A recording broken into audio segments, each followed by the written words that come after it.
BJP নেতা সজল ঘোষ আইএসএফের chairman বা একমাত্র সংযুক্ত মোর্চার বিধায়ক নওশাদ সিদ্দিকীর প্রশংসায় পঞ্চমুখ কেন?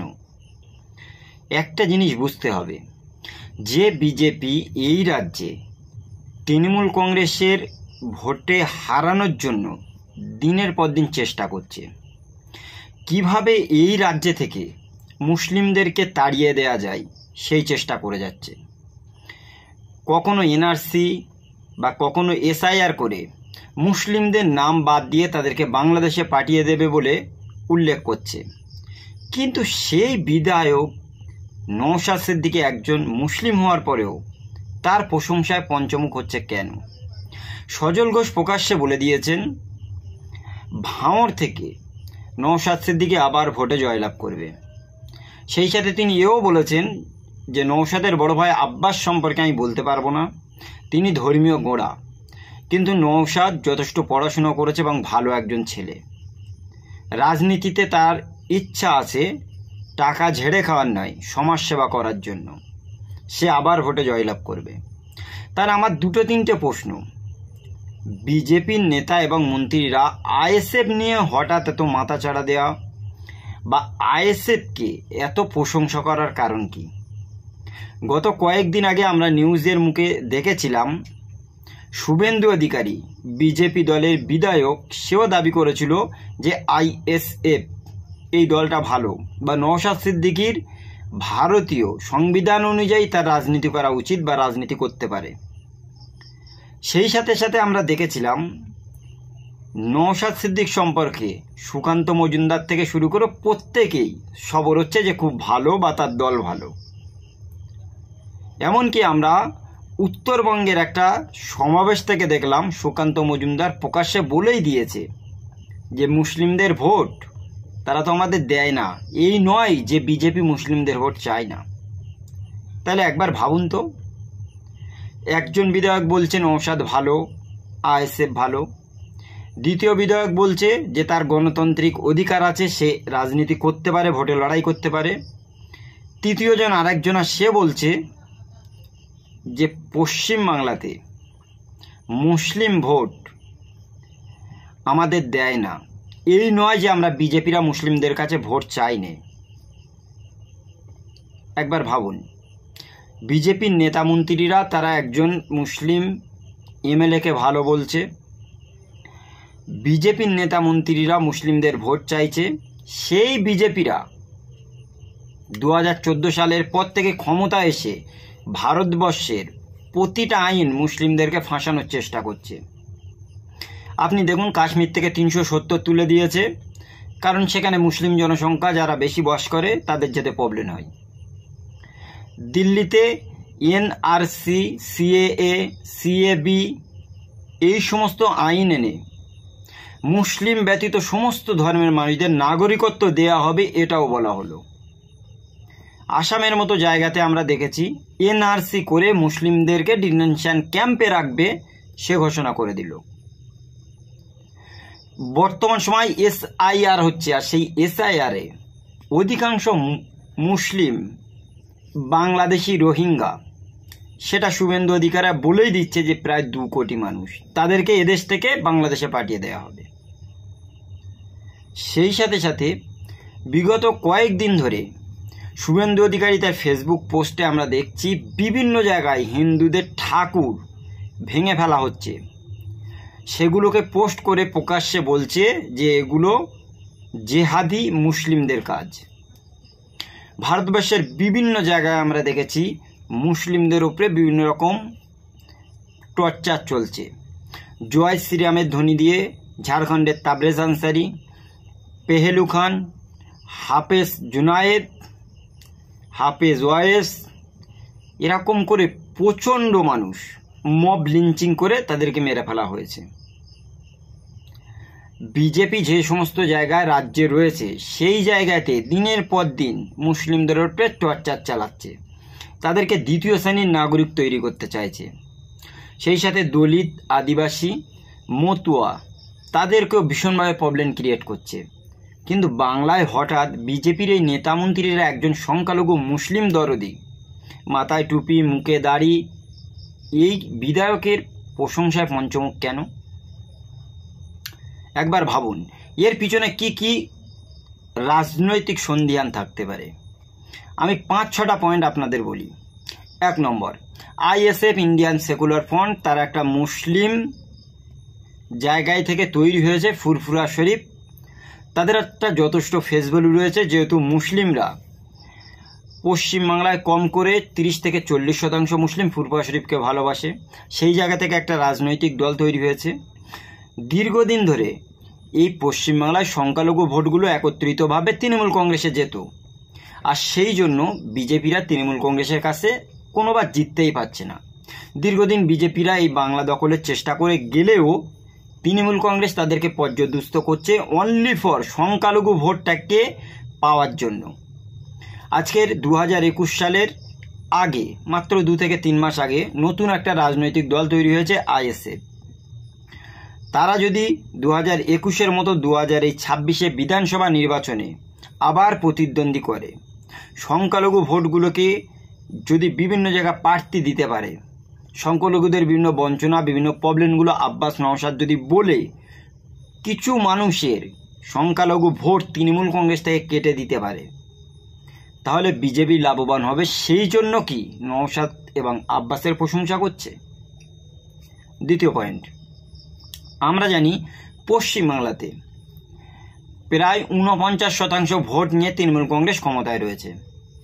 উল্টো দিকে বিজেপি ক্ষমতায় রয়েছে 38% ভোট তারা পেয়েছে, বহু সংখ্যক এমএলএ বা এমপি নিযুক্ত করেছে। মাত্র 11% ভোট বিজেপি এখন কম রয়েছে। আইএসএফ বা অন্যান্য দলগুলো যদি প্রার্থী দিয়ে মাত্র 11% ভোট কেটে দিতে পারে, তাহলে কিন্তু বিজেপি বাংলাতে ক্ষমতায় আসবে। আর সেই জন্য সজল ঘোষ, শুভেন্দু অধিকারীরা নওশাদ সিদ্দিকীর প্রশংসা করছে, যাতে নওশাদ সিদ্দিকী সংখ্যালঘু ভোটগুলো তৃণমূল থেকে কিছুটা ভাগ করতে পারে। সেই জন্য কি এই প্রশংসা? 3 নম্বর, প্রচুর সংখ্যক যে সমস্ত সিট রয়েছে, যেখানে 50% হিন্দু, 50% মুসলিম, সেই জায়গাতে যখন ভোট হয়েছে 2021 বিধানসভা নির্বাচনে, কোনো জায়গায় 1000, 1200, 1500, 3000, হায় 7000, এইরকম একটা মার্জিনে ভোট বিজেপিরা হেরে আছে। 2026 বিধানসভা নির্বাচনে দিল্লি থেকে সমস্ত নেতামন্ত্রীদের বিজেপিরা আনছে পশ্চিমবাংলা দখল করার জন্য। তারা এই 700, 1200 বা 7000 মতো ভোট তারা কি চাইছে যে তৃণমূল কংগ্রেসের কাছ থেকে সংখ্যালঘু ভোট আইএসএফের দিকে কিছুটা চলে যাক? গেলে তাহলে আখেরে এই জায়গাগুলো বিজেপি ভোট থেকে বার করে তাদের সিটগুলো জিতে নেবে, তাদের বিধায়ক বাড়বে। এই জন্য কি নওশাদ সিদ্দিকীর প্রশংসায় পঞ্চমুখ হচ্ছে, যাতে তিনি তৃণমূল কংগ্রেসের কাছ থেকে কিছুটা ভোট কাটতে পারে। আর সেই জন্য নওশাদ সিদ্দিকীকে সাপোর্ট করছে সজল ঘোষ বা শুভেন্দু অধিকারীরা। 5 নম্বর পয়েন্ট, আমরা জানি দীর্ঘদিন ধরে এই পশ্চিমবাংলাতে বিজেপি ক্ষমতায় আসার পর থেকে প্রচণ্ডভাবে তারা মুসলিম বিদ্বেষী বিভিন্ন রকম ভয় দেখাচ্ছে। কখনো বলছে এই রাজ্য থেকে খুব তাড়াতাড়ি আমরা মুসলিমদেরকে বাংলাদেশে পাঠিয়ে দেব, কখনো আবার তারা SIR করে 2 কোটি মুসলিমদের নাম বাদ দেওয়ার চেষ্টা করছে। সেরকম সিচুয়েশানে আমরা দেখেছি রাজ্য সরকার তারাও চাইছে যে হ্যাঁ, এই রাজ্য থেকে যতগুলো মানুষ রয়েছে হিন্দু মুসলমান মিলেমিশে থাক, তাদের যে ভোট ব্যাংক রয়েছে সংখ্যালঘু সেটাও তাদের থাক। উল্টো সাইডে সংখ্যালঘু ভোট যদি কিছুটা থাবা বসাতে পারে আব্বাস নওশাদ, তারা যদি আবার ফের জোট করে বামফ্রন্ট, কংগ্রেস, মিম, নতুন কোনো রাজনৈতিক দল, সেই সাথে সাথে অরাজনৈতিক স্বেচ্ছাসেবী সংগঠনগুলোকে নিয়ে একত্রিতভাবে দল করে 26-এ যদি ঝাঁপাতে পারে, তারা যদি কিছু সংখ্যক ভোট কাটে, তাহলে সেই জায়গা থেকে বিজেপির রাস্তাটা পরিষ্কার হয়ে যাবে। তাদের দীর্ঘদিনের বাংলা দখল যে চেষ্টাটা রয়েছে, সেই চেষ্টাটা সফল হওয়ার জন্য কি নওশাদ সিদ্দিক আব্বাস সিদ্দিকীকে সাপোর্ট করছে। আজকে দেখুন এই পশ্চিমবাংলায় মুসলিম জনসংখ্যা তারা বরাবরই একটা রাজনৈতিক দলের দিকে ঢলে থাকে। তাদের সমস্ত ভোট বিজেপি থেকে বাঁচার জন্য তারা এক জায়গায় দিয়ে রাখে। বিজেপির বিভিন্ন রকম ভয়, বিভিন্ন রকম আইন, বিজেপির নেতা এবং মন্ত্রীরা কট্টর হিন্দুত্ববাদী যে রাজনীতি সেটা করে আসছে। দীর্ঘ আরএসএস থেকে পরিচালিত তাদের যে স্বপ্ন বাস্তবায়ন করার লক্ষ্যে রয়েছে, তারা 100 বছরের ভিতরে অখণ্ড হিন্দু রাষ্ট্র তৈরি করবে, যার ভেতরে ভারতবর্ষ, পাকিস্তান, আফগানিস্তান, বাংলাদেশ, মায়ানমার, এই সমস্ত দেশগুলোকে তারা হিন্দু রাষ্ট্র করার জন্য দিনের পর দিন মুসলিমদের ওপরে কোন না প্রবলেমগুলো ক্রিয়েট করে দিচ্ছে। আজকের এই মুসলিমদের দীর্ঘদিনের ঐতিহ্য, মুসলমানরা এই দেশে থাকার পরে, এই রাজ্যে থাকার পর যে সমস্ত জিনিসগুলো করে গেছে, তাজমহল তৈরি করে গেছে, সেখানে বিজেপির বিভিন্ন নেতামন্ত্রীরা বলছে তাজমহলটা তেজমহল মন্দির। দিল্লি জুম্মা মসজিদটাকে নিয়ে তারা প্রকাশ্যে বলছে তার নিচে মন্দির ছিল, সেটাকে ভেঙে ফেলেছে। সেই সাথে সাথে প্রাক্তন 600-700 বছর রাজত্ব করে মোগল আমল থেকে শুরু করে নিয়ে ভারতবর্ষের মুসলিম শাসন আমলে যে সমস্ত জায়গাগুলো তৈরি করে গেছে, সেই জায়গাগুলো নিয়ে আজকের মন্দির ঘোষণা করার চেষ্টা বা পায়তারা করে যাচ্ছে বিজেপি আরএসএস। আপনি দেখুন, মালদায় আদিনা মসজিদ দীর্ঘদিনের একটা মসজিদ হওয়ার পরে বর্তমান সময় সেই জায়গাটাই পুজো করার জন্য চেষ্টা করছে কিছু সংখ্যক সাধু সন্ন্যাসী, বা তারা সেই মন্দির হিসাবে সেটাকে ঘোষণা করার চেষ্টা করছে। গত কয়েকদিন আগে আমরা দেখেছি ইউসুফ পাঠান এসেছিল আদিনা মসজিদে মালদায়। সেই মালদাতে আসার পর তিনি যখন ফটো ছেড়েছে, সেই ফটোয় বিভিন্ন রকম কমেন্ট এসেছে, বিভিন্নজন দাবি করছে যে সেটা আদিনা মসজিদ নয়, সেটা মন্দির, কারণ হিসেবে বিভিন্ন কিছু ব্যক্ত করেছে। তাহলে একবার ভাবুন তো, যে বিজেপি দিনের পর দিন চাইছে যে এই রাজ্যে থেকে, এই দেশ থেকে কিছু সংখ্যক মুসলমান চলে যাক, তাদেরকে রোহিঙ্গা বলে আখ্যায়িত করছে, কিছু সংখ্যক মুসলমান যদি থাকে তারা দ্বিতীয় শ্রেণীর নাগরিক থাকবে, তা যদি না হবে তারা যে ধর্ম চেঞ্জ করে মুসলমান হয়েছে আবার তাদের পুনরায় হিন্দু ধর্মে ফেরত চলে যাক, এরকম একটা চিন্তা চেতনা দিনের পর দিন যে রাজনৈতিক দলটা চেষ্টা করছে, আজকে সেই রাজনৈতিক দলটা হঠাৎ দাড়ি টুপি নওশাদ সিদ্দিকী বা আব্বাস সিদ্দিকীর আইএসএফকে এত প্রশংসা কেন করছে? আজকের আমরা বিভিন্ন জায়গায় যদি একবার ভালোভাবে দেখি, কেন্দ্র থেকে শুরু করে রাজ্য লেভেলে প্রত্যেকটা জায়গায় বিজেপির যে সমস্ত নেতা মন্ত্রী বা দায়িত্ববান ব্যক্তিরা রয়েছে, একটা জায়গায়, কোনো বড় জায়গায় কি কোনো মুসলমান দাড়ি টুপি মানুষদেরকে পদ দিয়ে রেখেছে?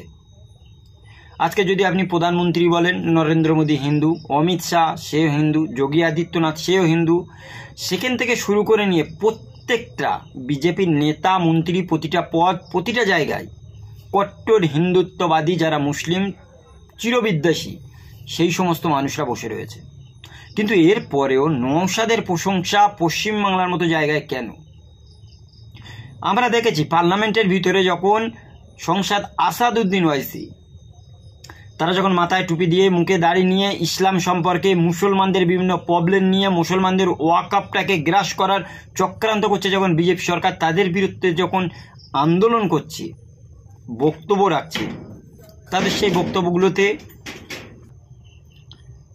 আজকের ভাবুন তো, যে বিজেপি পশ্চিমবাংলায় তাদের নেতা এবং মন্ত্রীরা দাড়ি টুপি থাকা একজন বিধায়কের প্রশংসা করছে যে তার ভোটে দাঁড়ানো উচিত, তার গণতান্ত্রিক অধিকার আছে, সেই বিজেপির যতগুলো দায়িত্ববান লোক রয়েছে তারা উত্তরাখণ্ড থেকে মুসলিমদের মাদ্রাসা ভোটটা পুরোপুরি তুলে দিচ্ছে। সেটা আমরা দেখেছি যে মাদ্রাসাতে সংখ্যালঘু মুসলিমরা তাদের ধর্মীয় বিভিন্ন বিষয়ে পড়াশুনো করে, জেনারেল বাংলা, ইংরেজি, অন্য সাবজেক্টগুলো পড়াশুনো করে, সেই মাদ্রাসা বোর্ডটা পুরোপুরি তুলে দিচ্ছে। সেই সাথে সাথে ভারতবর্ষের বিভিন্ন জায়গায় যখন মসজিদ থাকে না, রাস্তা দিয়ে যাওয়ার পথে টাইম মতো নামাজ পড়ে রাস্তার কোলে দাঁড়িয়ে, সেখানে গিয়ে বিজেপির বিধায়ক, বিজেপির কট্টর হিন্দুত্ববাদী এই রাজনীতি করা মানুষগুলো তাদের নামাজে বাধা দিচ্ছে। এমনকি আমরা দেখেছি আজমিরে যাওয়ার সময় বাস ইউপির ভিতরে গিয়ে এক জায়গায় থামিয়ে যখন নামাজ পড়ছে, তাদেরকে সেখানে নামাজ পড়তে বাধা দেয়া হচ্ছে। এমনকি কান ধরে এই আজমিরে যাওয়া মুসলিম দাড়ি টুপি মানুষদের ওপরে উঠবোস করতে বলছে। আজকের কলকাতায় আরএসএস, বিজেপিরা এত কঠোর হিন্দুত্ববাদী হিসাবে রয়েছে, মুসলিম যদি কোনো ছেলেমেয়েরা পড়াশোনায় আসে তাদেরকে ঘর ভাড়া দিতে চায় না। কারোর বাড়ির সামনে যদি মুসলিমরা নামাজ পড়তে যায় তাদের সেখানে নামাজে বাঁধা দেওয়া হয়। যে বিজেপিরা ভিন রাজ্যে কর্মে যাওয়া বাংলার মুসলমানদেরকে রাজস্থান থেকে বাংলাদেশ বর্ডারে এনে বাংলাদেশের দিকে ঠেলে ফেলে দেয়, পরবর্তী সময়ে হাইকোর্ট থেকে আদেশ দেয় তাদেরকে ফেরত আনার জন্য, তারপরেও তাদেরকে ফেরত আনে না, কঠোর মুসলিম বিদ্বেষী আরএসএস এবং বিজেপি হওয়ার পরেও আজ পশ্চিমবাংলার মতো জায়গায় সজল ঘোষ হঠাৎ নওশাদ সিদ্দিকী একজন মুসলিম দাড়ি টুপি বিধায়কের এত প্রশংসা কেন করছে? কেন আইএসএফ দলটা তারা তাদের রাজনৈতিকভাবে ভোটে লড়াই করতে পারে, তাদের গণতান্ত্রিক অধিকার বলা শুভেন্দু অধিকারী কিসের জন্য দাড়ি টুপি বা মুসলিমদের উপরে এত দরদ উঠলে উঠছে? কেনই বা সুকান্ত মজুমদার উত্তরবঙ্গের মতো জায়গাতে বসে মুসলিমদের ভোট আমরা চাই না, মুসলিমরা আমাদের ভোট দেয় না, আমরা তো চাই, এই কথাগুলো কেন বলছে? কারণ এর ভিতরে 5টা সন্ধিয়ান রয়েছে। তারা প্ল্যান এবং পরিকল্পনা মাফিক এই কাজগুলো করছে। তারা জানে ভারতবর্ষের একে একে বিভিন্ন রাজ্যগুলো তারা দখলে নিচ্ছে, অন্য অন্য বিভিন্ন রাজনৈতিক দল সেখান থেকে ভোটে পর্যদুস্ত হচ্ছে বিজেপির কাছ থেকে। কিন্তু কেবলমাত্র পশ্চিমবাংলা এটা এমন একটা জায়গা যেখানে সংখ্যালঘু মুসলমানরা নির্ধারণ করছে যে এখানে সরকার কারা গড়বে। সুতরাং হিন্দুদের ভোট নিয়েও মাত্র 38% ভোট বিজেপি জড়ো করতে পেরেছে। উল্টো সাইডে সংখ্যালঘুদের এবং অন্যজনের ভোট নিয়ে 49% ভোট তৃণমূল কংগ্রেসের কাছে আছে। তারা চাইছে নতুন করে যদি তৃণমূল কংগ্রেস থেকে কিছু সংখ্যক ভোট আইএসএফ, বামফ্রন্ট এবং কংগ্রেস কাটতে পারে, তাহলে কিন্তু এই পশ্চিমবাংলায় বিজেপির রাস্তাটা কিছুটা পাকা হয়। আর সেই জন্য তারা প্ল্যান এবং পরিকল্পনা মাফিক আইএসএফ নওশাদ সিদ্দিকীদের বাহবা দিচ্ছে। মুসলিম জনসংখ্যা কি এগুলো বুঝতে পারে না?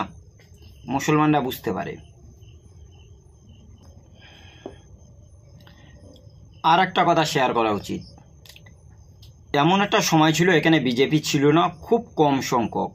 তাহলে হঠাৎ বিজেপির 38% ভোট পার্সেন্ট এসেছে কোথা থেকে? যে সমস্ত বামফ্রন্ট বা বামের ভোট সেখান থেকে তো রামের দিকে চলে গেছে। তাহলে বামফ্রন্ট, কংগ্রেস, আইএসএফ যদি জোট করে, বামফ্রন্টের যে ভোট তৃণমূল কংগ্রেসের কাছ থেকে ছেনানোর আগে বিজেপি থেকে ছিনিয়ে যদি আনতে পারে আইএসএফ, বামফ্রন্ট, কংগ্রেস বিরোধী দল হিসেবে যদি পশ্চিমবাংলায় জায়গা করতে পারে, তাহলে আগামী দিন কিন্তু এরা ভালো একটা জায়গা দখল করবে। তা না হলে দিন শেষে মুসলিম জনগোষ্ঠী এই পশ্চিমবাংলায় একটা জিনিস খুব ভালো করে জানে, যাই করুক দিন শেষে বিজেপি যাতে না ক্ষমতায় আসে এই পশ্চিমবাংলায়, সেটাই চেষ্টা করতে হবে। তা না হলে আসামের মতো জায়গায় আজকের এনআরসি করে মুসলিমদেরকে ডিটেনশন ক্যাম্পে রাখা পয়তারা তারা করেছে। 18 লক্ষ মানুষ বাদ যাওয়ার পর 13 লক্ষ হিন্দু হয়, তারা এখন ভীষণ চিন্তিত। তাদের পরিকল্পনা ছিল যে আসামে বিভিন্নভাবে ছলে বলে কলে কৌশলে মুসলিমদের নাম বাদ দিয়ে সেখানে মুসলিমদেরকে সরিয়ে দেবে। আজকের প্রত্যেকটা জায়গা, ভারতবর্ষের প্রতিটা রাজ্যে যদি আপনারা দেখেন যেভাবে বিজেপি মুসলিমদের উপরে অত্যাচার করছে, সে জিনিসগুলো বলার মতো নয়।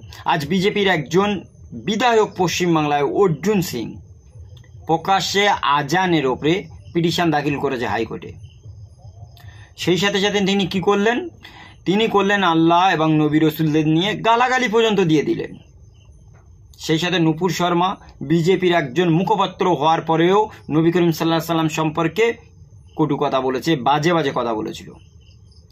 সেই সাথে সাথে বিজেপি উত্তরপ্রদেশ সাম্বালে আজান হয়েছে লাউড স্পিকার মাইকে, সেই মাইক খুলে নিয়ে গেছে ইমাম সাহেবকে 6 মাসের জন্য সাসপেন্ড করেছে, 2 লক্ষ টাকা ফাইন করেছে। উত্তরপ্রদেশের সাম্বালের যে মসজিদটা রয়েছে, অজুখানা রয়েছে যেখান থেকে ফোয়ারায় পানি পড়ে, সেই মসজিদটা, সেই ফোয়ারাটা থেকে মন্দির দাবি করে সেখানে গিয়ে ভীষণভাবে ঝামেলা করছে। দীর্ঘদিনের ভারতবর্ষের ঐতিহ্য বাবরি মসজিদ, বাবরি মসজিদটা ভেঙে তারা রামের জন্মভূমি হিসেবে রাম মন্দির তৈরি করে দিয়েছে। এখন এই ভারতবর্ষে বিজেপি এবং আরএসএস তারা প্ল্যান পরিকল্পনা করে ভারতবর্ষের মুসলিমদের উপরে কি প্রবলেম করে না আজকে আপনি বলুন। রামনবমীর মিছিল হচ্ছে, সেই মিছিলটা মসজিদের সামন দিয়ে যাচ্ছে, মসজিদে সেখানে গিয়ে বাজনা দিচ্ছে, গান দিচ্ছে, মসজিদে গিয়ে ঢিল ছুটছে। হোলির দিনে উত্তরপ্রদেশ থেকে শুরু করে নিয়ে বিভিন্ন জায়গায় মসজিদগুলো কাপড় দিয়ে ঢেকে দিতে হচ্ছে, কারণ হোলি বা রং দিয়ে মসজিদে মাখিয়ে দেওয়ার চেষ্টা করছে। সেই সাথে সাথে আমরা প্রতিনিয়ত দেখতে পাচ্ছি মুসলিম দাড়ি টুপি মানুষগুলো আজকে ট্রেন বাস কোনো জায়গায় গেলে তাদের উপর অত্যাচার করা হচ্ছে।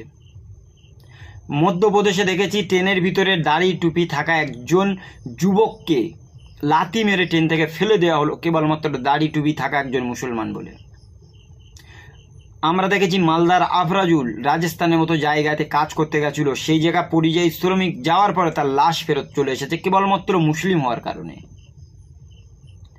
আজ আমরা দেখেছি উড়িষ্যা, গুজরাট, হরিয়ানাতে দাড়ি টুপি থাকলে সেই সমস্ত মানুষদেরকে হেনস্থা করা হচ্ছে। বাংলাতে কথা বলে ভিন রাজ্যে যদি কর্মক্ষেত্রে কাজে যায় তাদেরকে বাংলায় কথা বলার জন্য এই সমস্ত গুজরাটি, মারোয়ারি বা পাঞ্জাবি অন্য ধর্মের মানুষরা, কেবলমাত্র বিজেপি আরএসএসরাই এই মুসলমানদের বাংলাদেশি তকমা দিয়ে গণপিটুনি দিচ্ছে। এখন এতগুলো প্রবলেম থাকার পরেও পশ্চিমবাংলার যারা দায়িত্বে রয়েছে সেই সমস্ত বিজেপি এবং আরএসএস হঠাৎ কিসের জন্য মুসলিমদের প্রতি এত দরদ? কেনই বা আইএসএফের বিধায়ক নওশাদ সিদ্দিকী বা আব্বাস সিদ্দিকীর আইএসএফ দলটাকে এত প্রশংসা করছে? মুসলিম জনগণ যারাই রয়েছে এরা কিন্তু বারবার একটা জিনিসই জানে, দিন শেষে আব্বাস সিদ্দিকী, নওশাদ সিদ্দিকী যতই বাহাওয়া দেখ, মুসলিমদের বঞ্চনা নিয়ে, মুসলিমদের প্রবলেম নিয়ে যতই যাই বলুক, দিন শেষে বিজেপি যদি আসে এখানে কি কি ক্ষতি হবে সেটা মুসলমানেরা ভালো রকমভাবে জানে। যদি পশ্চিমবাংলায় বিজেপি ক্ষমতায় আসে তাহলে 100% এখান থেকে আজানে ভীষণ প্রবলেম ক্রিয়েট করবে। যে সমস্ত ইসলামিক ধর্মসভাগুলো হয় সে জায়গায় তারা ক্রিয়েট করবে। সেই সাথে যে সমস্ত জায়গায় রেড ডোর থেকে বিভিন্ন জায়গায় কলকাতায় যেখানে নামাজ হয় সেই জায়গাগুলোতে তারা হস্তক্ষেপ করবে। সেই সাথে সাথে এই পশ্চিমবাংলায় যে সমস্ত মুসলিমরা বকরা ঈদ বা অন্য সময় তারা কুরবানি দেয় সেখানেও তারা ভীষণভাবে হস্তক্ষেপ করবে। হাইকোর্ট থেকে আজানের ওপরে একটা নিষেধাজ্ঞা দেবে। এরকম করে প্রচণ্ড সংখ্যক কাজকর্ম তারা তো করতেই পারে বা করে ভিন রাজ্যে আমরা যেগুলো দেখেছি। তাহলে মুসলিমদের এই সময় ভীষণ চিন্তা চেতনা করে 26শে বিধানসভা নির্বাচনে ভোট দেওয়া উচিত। এই নয় যে একজন পীর সাহেব বা একজন পীরজাদা আব্বাস সিদ্দিকী বা নওশাদ সিদ্দিকী হওয়ার জন্য তাদেরকে ভোট দিয়ে দেবে বা ভোট দেবে। বুঝতে হবে বিজেপিকে রোকার জন্য, বিজেপিকে হারানোর জন্য সংখ্যালঘুদের যেটা করণীয় সেটাই করতে হবে। তা না হলে আগামী দিন বিজেপি যদি পশ্চিমবাংলা ক্ষমতায় আসে তাহলে আজকের যে এসআইআর করে দলিত, মতুয়া, রাজবংশী, মুসলিমদের ওপরে বেশিরভাগ টার্গেট করছে সেই জিনিসটা কিন্তু করতে বাধ্য থাকবে তারা। আজকের আপনি ভাবুন তো, এসআইআর করছে নির্বাচন কমিশন, সেই এসআইআরে বাংলাদেশ থেকে আসা মানুষদের জন্য 800 টাকা নিয়ে শান্তনু ঠাকুর বা অন্য অন্য জায়গায় সিএ এর একটা করে ফর্ম ফিল আপ করাচ্ছে। কেন? পরবর্তী সময়ে তাদেরকে ভোটার লিস্ট দেবে, তাদেরকে নাগরিকত্ব দেবে। কিন্তু একজন মুসলমান এরকম কেউ কি আছে যে সিএ এর জন্য আবেদন করতে গেছে? কাউকে আপনি দেখতে পাননি। তারপরেও যে সমস্ত মুসলমান দীর্ঘদিন ধরে, ভারতবর্ষ যখন স্বাধীনতা হয়েছে তারপর দেশ ভাগের সময় মুসলমানদেরকে যখন জিজ্ঞাসা করা হয়েছিল তোমরা কি পাকিস্তানকে বেছে নেবে, তোমরা কি যাবে, বাংলা, বিহার, উড়িষ্যা, গুজরাট, মধ্যপ্রদেশ প্রত্যেক জায়গার মুসলমান এখন যারা এই ভারতবর্ষে রয়েছে এক কথায় বলেছিল যে এই দেশটা আমরা সকলে মিলে স্বাধীনতা এনেছি, সকলে মিলে মিশে বসবাস করব। আমাদের বাপ দাদা যারা ছিল তারা যায়নি পাকিস্তানে, পাকিস্তানকে ভালোবাসে না, সেই জন্য তো আজকের আমরা এই দেশে রয়েছে। কিন্তু আজকের এত বছর পর স্বাধীনতার এখন যদি বলে যে তোমাদেরকে অন্য দেশে চলে যেতে হবে, কেন যাব আমরা? যেদিন আমাদের কাছে সুযোগ ছিল পাকিস্তানে যাওয়ার আমরা যাইনি। আজও পর্যন্ত মুসলিম যারা রয়েছে তারা সব থেকে যদি ঘৃণা করে পাকিস্তানকে ঘৃণা করে। আজকে যখন ক্রিকেট খেলা হয় আমরা ভারতের জন্য গলা ফাটাই, আমাদের কাশ্মীরে এসে ভাই বোনদের উপরে যখন পাকিস্তানের জঙ্গিরা এসে হামলা করে তখন আমরা সব থেকে বেশি ক্ষিপ্ত হই। কোনোদিন যদি পাকিস্তানের উপরে আক্রমণ করতে যায় আমার ভারতের সেনারা, ভারতের মানুষরা, সর্বপ্রথম লাইনের ফার্স্ট ক্যাটাগরিতে থাকবে এই ভারতের মুসলিমরা, কারণ এরা এদের নিজেদের দেশের জন্য জীবন দিতে রাজি রয়েছে। নিজের দেশকে ভালোবাসা ইমানের অঙ্গ তারা জানে, আর সেই জন্য এই দেশে যেমন বড় হয়েছে এই দেশের মাটিতেই মৃত্যুবরণ করে কবরে যাবে। তাহলে কিসের জন্য আজ স্বাধীনতার এত বছর পরে যে আরএসএস, যে বিজেপির বিন্দুমাত্র ভূমিকা নেই স্বাধীনতা আন্দোলনে, আজকের কিসের জন্য তারা মুসলিম, মাতুয়া, রাজবংশী, আদিবাসী এই সমস্ত মানুষদের নাগরিকত্ব দেখতে চাইছে, যে 2002-এ তোমাদের ভোটার লিস্টে নাম আছে কিনা। আজকের ভাবুন তো, যে দেশের স্বাধীনতা এনেছিল মহাত্মা গান্ধী, ভগৎ সিং, সুভাষচন্দ্র বসু, হাফেজ তিতুমির, শরিয়াতুল্লাহ, প্রচুর আলেম ওলামা এই ভারতবর্ষের স্বাধীনতার জন্য আন্দোলন করেছে, জীবন দিয়েছে। আজকের সেই মানুষদের বংশধরদের কাছে যদি নাগরিকত্ব চায়, যারা 1% বিন্দুমাত্র স্বাধীনতা সংগ্রামে আন্দোলন করেনি, অবদানও রাখেনি তারা, তাহলে কিসের জন্য এই দেশের হিন্দু মুসলমান মিলেমিশে থাকা মানুষগুলো সেই বিজেপি আরএসএসের বিরুদ্ধে আজ আন্দোলন করে না? কিসের জন্য সেই বিজেপি আরএসএস ছলে বলে কলে কৌশলে নওশাদ সিদ্দিকীকে ভুল বোঝাচ্ছে? কিসের জন্য আব্বাস সিদ্দিকীকে ভুল বোঝাচ্ছে যে তোমাদের একটা গণতান্ত্রিকভাবে রাজনৈতিক লড়াই করা উচিত, নওশাদ খুব ভালো ছেলে? মুসলিমরা কি এই জিনিসগুলো বোঝে না? মুসলিমরা বোঝে। আজকের স্বাধীনতা আন্দোলনে যাদের বিন্দুমাত্র ভূমিকা নেই, যারা মহাত্মা গান্ধীকে হত্যা করেছিল নতুনম গোডসে, যারা মোচলেকা দিয়েছিল ইংরেজদের কাছ থেকে, দালালি খেয়েছিল, ইংরেজদের দালালি করেছিল সেই সাবারকর, যারা ইংরেজ পতাকাকে সেলুট দিতে বলেছিল কলকাতার মতো মাটিতে শ্যামাপ্রসাদ মুখার্জি, আজকের সেই তাদের চেলাদের কাছ থেকে মুসলমানদেরকে সার্টিফিকেট নিতে হবে? আর নওশাদ, আব্বাস তারা কি ফুলে এই জায়গায় যাবে? রাজনীতি আপনি করছেন, নওশাদ সিদ্দিকী, আব্বাস সিদ্দিকী 100% করুন, কিন্তু দিন শেষে বিজেপি আরএসএসের লাভবান করার জন্য বিজেপি আরএসএসের চক্রান্তে পা দেয়া আপনাদের উচিত হবে না। যদি কখনো বিজেপি আরএসএস সঙ্গে হাত মিলিয়ে সত্যি সত্যি তৃণমূল কংগ্রেস বা সংখ্যালঘু যে ভোট রয়েছে সেটাকে ভাগ করে এখানে বিজেপিকে ক্ষমতায় এনে দেন, তাহলে কিন্তু এই মুসলিম জনগোষ্ঠী আপনাদেরকে ক্ষমা করবে না। যে মুসলিম জনগোষ্ঠীর প্রায় 30 থেকে 35% ফুরফুরা শরীফের দিকে চেয়ে থাকে, সেই ফুরফুরা শরীফের পীরজাদারা যদি ভুল ডিসিশন ভাবে মুসলিমদেরকে বিপদের জায়গায় নিয়ে চলে আসে, তাহলে কিন্তু এই মুসলমানরা সেই ফুরফুরা শরীফের বর্তমান পীরজাদা এবং পীর সাহেবদের উপরে আঙুল তুলে কথা বলবেই। সুতরাং খুব ভাবনা চিন্তা করে রাজনীতিতে নেমেছেন। রাজনীতি করার আগে রাজনীতির সমস্ত কিছু বুঝে শুনে জেনে দেখে ভবিষ্যতে যেন পশ্চিমবাংলার মুসলিম জনগণ বিপদে না পড়ে, তার জন্য আব্বাস সিদ্দিক, নওশাদ সিদ্দিকী নিজেরাই ভাবনা চিন্তা করে রাজনীতিতে পা ফেলা আরও উচিত। আজকের যদি এখানে তৃণমূল কংগ্রেস বা অন্য রাজনৈতিক দলেরা তারা মুসলিমদের সাথে বেইমানি করে, গাদ্দারি করে, তাদের মনে কোনো আক্ষেপ থাকবে না। কিন্তু আপনারা ফুরফুরা শরীফ পীর পরিবারের ছেলে, মুখে দাড়ি, মাথায় টুপি, বিভিন্ন সময় ইসলামিক ধর্মের কথা বলেন, আপনার দাদু বা পরদাদু তারা এই পশ্চিমবাংলার জন্য প্রচণ্ড অবদান রেখে গেছে। এই মুসলিম কমিউনিটির জন্য তাদের একটা ইতিহাস রয়েছে, যাদের জন্য আপনাদেরকে ভালোবাসে। সুতরাং সেই বংশ পরম্পরা মানুষগুলোকে হেয় প্রতিপন্ন, তুচ্ছ তাচ্ছিল্য করতে যেন না পারে এই মুসলিম জনসংখ্যা, সেই দিকে নজর রেখে বিজেপি যাতে না লাভবান হয়, বিজেপির পাতা ফাঁদে যেন আপনারা পা না দেন, সেটার চেষ্টা করবেন।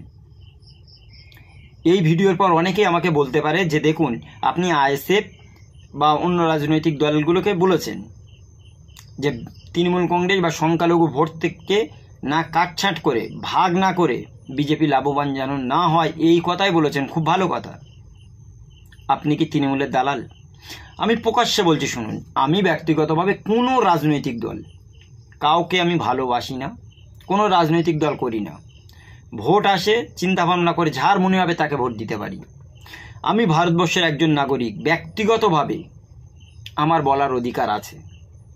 এজ এ মুসলিম হিসেবে মুসলিমদের প্রবলেমগুলো নিয়ে সোশ্যাল নেটওয়ার্কে আমরা শেয়ার করতেই পারি। দিন শেষে যদি মুসলিম কমিউনিটি কোনো রকম প্রবলেম পড়ে, আর কেউ যদি তাদেরকে নিয়ে ব্যবহার করতে চেষ্টা করে তাদের বিষয়ে অবশ্যই আমাদের আলোচনা পর্যালোচনা হবে। আমি যেমন আইএসএফের চরম বিরোধিতা করি, তাদের প্রবলেমগুলো নিয়ে ভুল ধরি। আমি তৃণমূল কংগ্রেসের চরম বিরোধিতা করি, তারা যখন ভুলগুলো করে তাদেরও বিরোধিতা করি। আমি বামফ্রন্টকেও চরম বিরোধিতা করি, তারা যখন মুসলিমদেরকে নিয়ে রাজনীতি করার চেষ্টা করে, মুসলিমদের ফাঁদে ফেলার চেষ্টা করে। তার থেকেও বেশি চরম বিরোধিতা করি আমি বিজেপি আরএসএসকে, যারা মুসলিমদেরকে দিনের পর দিন হেয় প্রতিপন্ন করতে চাইছে, এই মুসলিমদেরকে দ্বিতীয় শ্রেণীর নাগরিক করতে চাইছে, বাংলাদেশ বা অন্য জায়গায় যেতে বলছে, যাদেরকে রোহিঙ্গা বলছে। অথচ যে মুসলমানেরা তাদের রক্তের বিনিময়ে, জীবনের বিনিময়ে এই ভারত স্বাধীনতা করেছে, দীর্ঘদিন ধরে ভারতে রাজত্ব করেছে, আজকে সেই আরএসএস এবং বিজেপির কাছ থেকে সার্টিফিকেট নিতে হবে এই সমস্ত মুসলমান, মতুয়া, রাজবংশী, আদিবাসী, পাঞ্জাবি, এই সমস্ত মানুষদের, যাদের পূর্বপুরুষরা এই দেশে স্বাধীনতা অর্জন করেছে, ইংরেজদেরকে হারিয়েছে, তারপরে এই দেশটা স্বাধীন হয়েছে। আর আজকের সেই সমস্ত মানুষদেরকে নাগরিকত্ব নিতে হচ্ছে সেই ব্রিটিশদের দালাল যারা ছিল, সাবারকর, শ্যামাপ্রসাদ, নথুরাম গডসের যারা ভক্ত অনুরক্ত, তাদের কাছ থেকে। সুতরাং আগামী দিন আরও করুণ দুর্দশা আসতে রয়েছে মুসলিমদের ওপরে। সুতরাং খুব ঠান্ডা মস্তিষ্কে পা ফেলা অবশ্যই উচিত। আর এই ভিডিওটা আমি কেবলমাত্র আইএসএফ, ইন্ডিয়ান সেকুলার ফ্রন্টের যে সমস্ত নেতা, দায়িত্ববান ব্যক্তিরা রয়েছে তাদের জন্য এই সতর্কবার্তাটা জানাচ্ছি। আপনারা অবশ্যই পা ফেলুন, বুঝে ফেলুন। এই নয় যে বিজেপিরা আপনাদের পাম দিচ্ছে আর সেই পামে উড়ে মুসলিমদেরকে ভীষণ বড় ক্ষতি করে দেবেন, তাহলে কিন্তু এই পশ্চিমবাংলার জনগণ আপনাদেরকে কোনোদিন ক্ষমা করবে না। ভাবনা চিন্তা করুন, বুঝুন। আজকের এই ভিডিওটি এই পর্যন্তই। দেখা হবে অন্য কোনো দিন অন্য কোনো টপিকে। সকলে ভালো থাকুন, সুস্থ থাকুন। Thank you.